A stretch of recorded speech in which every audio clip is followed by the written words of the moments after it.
The last time I saw this happen a couple minutes ago, 2 compressors came on at one time. This time only one did.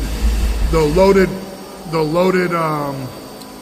percent got up to 41% and then crawled down to 35 within a couple seconds. This variable speed drive is not happy.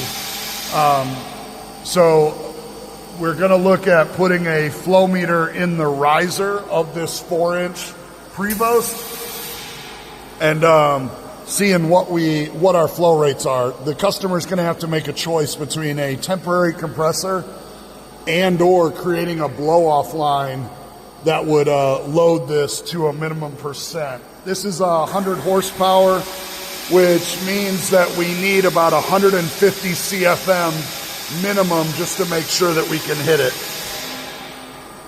And I'm gonna look at the set points here in a second.